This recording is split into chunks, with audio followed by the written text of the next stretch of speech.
మూడో విడత సాధారణ ఎన్నికల ప్రచారం దగ్గర పడడంతో పల్లెల్లో ప్రచారం జోరందుకుంది. మనం ప్రస్తుతం యాదాద్రి భువనగిరి జిల్లా చౌటుపల్లి మండలంలోని ఎస్లింగోటంలో ఉన్నాము. మనతో పాటు కాంగ్రెస్ పార్టీ అభ్యర్థి భీమిడి ప్రదీప్ జీ ఉన్నారు. వారిని అడిగి ఈ ప్రచారం ఎలా సాగుతుందో వారి మాటల్లోనే తెలుసుకుందాం. ముందుగా ప్రదీప్ జీ, మీకు పుట్టినరోజు శుభాకాంక్షలు. థ్యాంక్ యూ వెరీ మచ్ అండి. Thank you very much. మీరు ఇంటింటి ప్రచారం చేస్తున్నారు కదా, ప్రజల నుంచి ఎలాంటి స్పందన వస్తుంది? ప్రజల నుంచి అపురూప స్పందన వస్తుంది. రాజగోపాల్ రెడ్డి గారు ఉన్నారు, మా మునుగోడు అభివృద్ధి ప్రదాత. రాజగోపాల్ రెడ్డి గారి సామాజిక సేవలో భాగంగా నేను కూడా ఆయన అడుగులో అడిగే నేను ముందుకెళ్తున్నా. ఆయన ఆశీర్వాదంతో నేను ముందుకెళ్తున్న ప్రజల్లో మమకారమై మా ప్రతి ఇంట్లో కూడా నేను ఒక సేవ చేసి ఉన్నా. మా కుటుంబం కూడా సేవ చేసి ఉంది.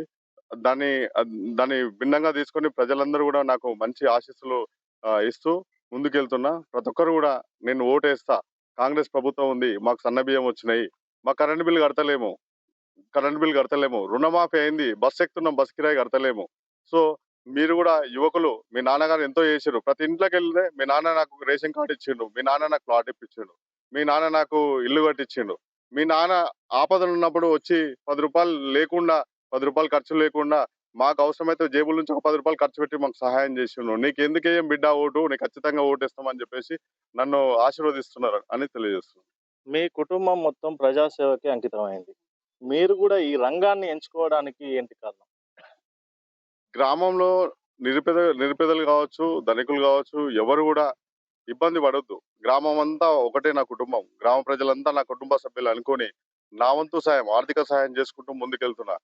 ఫర్ ఎగ్జాంపుల్ ఎవరైనా చనిపోయారు అనుకో, నా వంతు సామాజిక సేవ గత 5 సంవత్సరాల నుంచి చేస్తున్నా. 5,000 కావచ్చు, 10,000 కావచ్చు, నాకు తోచినంత నేను ఇస్తున్నా. అదే పేద విద్యార్థులు ఉన్నారనుకో, వాళ్ళకు ఫ్రీ ఎడ్యుకేషన్ ఇస్తున్నా నేను నా సొంత డబ్బులతో. అదే విధంగా ఎక్కడైతే ఇబ్బంది ఉంది అంటే ఫస్ట్ ఒక అలవాటు వచ్చింది జనాల్లో.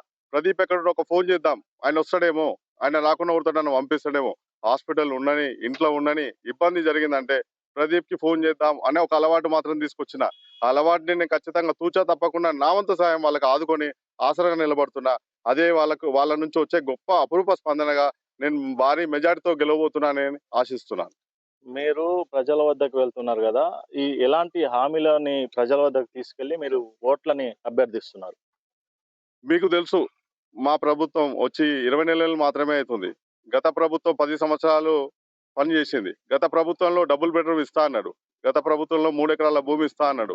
దళితులకు దళిత బంధు ఇస్తా అని ఇప్పుడున్న ఎవరైతే పోటీ చేసారో నా ప్రత్యర్థులు వాళ్ళందరూ కూడా నా దళిత సోదరుల్ని మోసం చేసిండు.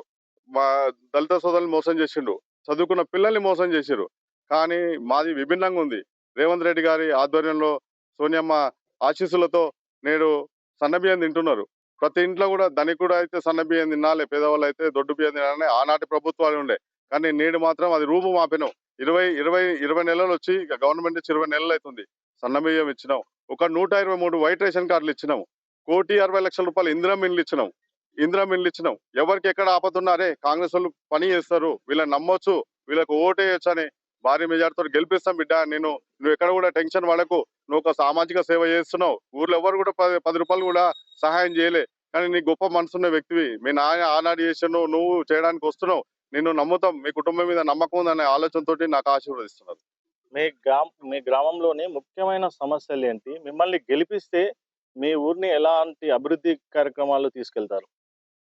గ్రామంలో చెప్పబోతే గత సర్పంచుల కంటే విభిన్నంగా చేయాలనే ఆలోచనతో ఒక రోల్ మోడల్ గా నా గ్రామాన్ని తీర్చిదిద్దాలని ఆకాంక్షతో నేను ముందుకు వస్తున్నా. ఇప్పుడు రాజగోపాల్ రెడ్డి గారు ఉన్నారు, ఆయన ప్రభుత్వంతో సంబంధం లేదు, ఆయన సొంత నిధులతో చేస్తున్నాడు. నాకు ఒక పెద్ద మనిషి ఉన్నారు, రాజగోపాల్ రెడ్డి గారు. నా గ్రామాన్ని అభివృద్ధి చేసుకోవాలని ఆయన ప్రభుత్వం ఉంది, రాజగోపాల్ రెడ్డి గారు ఉన్నారు. ఆయన అన్నదండలతోటి గ్రామంలో complete under ground drainage, water, తర్వాత మౌలిక సదుపాయాల కిందికి వస్తే అండర్ గ్రౌండ్ డ్రైనేజ్ వచ్చి వాటర్ సమస్య ఉంది కొంత అక్కడక్కడ, అది కూడా ఫుల్ఫిల్ చేస్తాను. అదే విధంగా మైగ్రేటర్స్ ఉన్నారు, వివిధ రాష్ట్రాల నుంచి లింగోటంలో వచ్చి బ్రతుకుతున్నారు. వాళ్ళకు ఒక ఆధార్ కార్డు ఉందా చూస్తలేరు, ఒక రేషన్ కార్డు ఉందా చూస్తలేరు, ఎవరెవరో వచ్చి బతుకుతున్నారు. విచ్చలవిడితనం ఎక్కువైంది గ్రామంలో. మదక ద్రవ్యాలు వాడుతున్నారు. అది రూపం ఆపుతా, మద్యానికి దూరంగా ఉంచుతా, మహిళలకు నేను అండగా ఉంటా. రెండోది ఏంటంటే యువకులు ఉన్నారు గ్రామంలో. ఇప్పుడున్న మాధవరెడ్డి గారు 2 సార్లు వార్డు మెంబర్ పోటీ చేసిండు. 2 సార్లు వార్డు మెంబర్ చేసి 2 సార్లు 2 కంపెనీల కాంట్రాక్ట్ తీసుకున్నాడు. కానీ ఎవరికి కూడా ఉద్యోగం ఇప్పించినా, వాళ్ళ ఇంటికి సహాయం చేసినా, అనేది లేదు. కానీ నేను యువకులు ఉన్నారు, నా యువ సోదరులందరూ నాకు ఈరోజు ఏంది వివిధ పార్టీల నుంచి నాకు సంపూర్ణ మద్దతు తెలుపుతూ, అన్నా నువ్వు గెలుస్తావు, నీకే మా ఓటు, ఎవరి మీద నమ్మకం లేదు, నీ మీద నాకు నమ్మకం ఉంది, నువ్వు చేస్తావు, ఏదో ఒకటి అయితే చేస్తావు అన్న ఆలోచనతో ఉన్నాము. ఏంది ఇతర గ్రామాల నుంచి వచ్చిన వాళ్ళకేమో ఆయన సొంత కాంటాక్ట్లు ఇప్పిస్తున్నాడు. మా గ్రామంలో ఉన్న మా గ్రామంలో ఉన్న యువ సోదరులు మాత్రం వాళ్ళ కింద హెల్పర్లుగా పనిచేస్తున్నారు. మా మా మా ఊ- మా గ్రామంలో చాలా మంది విద్యావంతులు ఉన్నారు. బిఎస్సి చేసిర్రు, ఎంఎస్సి చేసిర్రు, ఎంబీఏ చేసిర్రు, వాళ్ళు హెల్పర్గా పనిచేస్తున్నారు. కానీ మా గ్రామంలో ఎంఎన్సి కంపెనీస్ ఉన్నాయి. ఆ కంపెనీలో ప్రతి ఒక్కరికి ఫస్ట్ మా గ్రామ యువ సోదరులకు ఉద్యోగాలు కావచ్చు, ఆర్థికంగా కావచ్చు, కాంట్రాక్ట్లు కావచ్చు, ఏదైనా మా గ్రామానికి వచ్చిన తర్వాత మిగతా గ్రామాలకు చేసుకోండి వద్దంటలే. కానీ నా గ్రామం, నా కుటుంబం ఇంపార్టెంట్. నేను గెలిచిన తర్వాత పార్టీలకు అతీతంగా ప్రతి ఒక్కరికి అందుబాటులో ఉండి 24/7 24 గంటలు నేను ఒక రోల్ మోడల్ గా తీర్చిదిద్దాలంటే ప్రతి ఒక్కరికి నేను అండగా ఉంటా. అందరి ఆశీస్సులతోటి, గ్రామంలో ఉన్న పెద్దలందరి ఆలోచనలతో, అనుభవాలతో నేను ఆ గ్రామాన్ని అభివృద్ధి చేసుకుంటానని కోరుతున్నాను. మీరు ఎంత మెజారిటీతో గెలవబోతున్నారు? అది మా ప్రజలే చెప్తారు. నా మెజారిటీ నేను చెప్పాను. నేను కష్టపడుతున్నా. నాది ఏంటంటే విభిన్న శైలిలో పోతున్నా నేను. అందరూ ఏంటంటే గుంపేసుకొని పోతురు. అరే ప్రతి ప్రచారం లేదు, ప్రతి ప్రచారం లేదు. ప్రతి ప్రచారం ఎక్కడుంది? ఆ ఓటర్ మనసులో ఉంది. అది నాకు తెలుసు. ఒక బుక్ తీసుకుంటున్నా, ప్రతి ఇంటికి పోతున్నా. అమ్మ మీ ఇంట్లో ఏంది సమస్య? మీకేం కావాలి? పెన్షన్ కావాలా? లేకపోతే రేషన్ కార్డు కావాలా? లేకపోతే పిల్లల చదువుకి ఏమైనా కావాలా? గవర్నమెంట్ ఉంది, నేను కష్టపడతా, మీకు అండగా ఉంటా, నేను చేస్తా అని నేను ఆ విధంగా నేను వెళ్తున్నా. ప్రతి ఇంట్లో కూడా ప్రతి సమస్య ఉంది.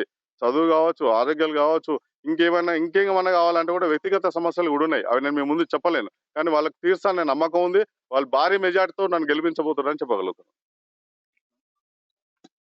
ఏదైతే ఉందో తన కుటుంబం తాతల కాడి నుంచి ప్రజాసేవకి అంకితమైంది. అదే స్ఫూర్తితోటి నేను కూడా ఈ ప్రజాసేవకి అంకితం కావాలని ఈ ప్రజాసేవకి నేను ముందుకొచ్చానని చెప్తున్నారు. కెమెరామాన్ కృష్ణతో గణేష్, యాదాద్రి భువనగిరి జిల్లా. చరిత్ర సృష్టించినోడు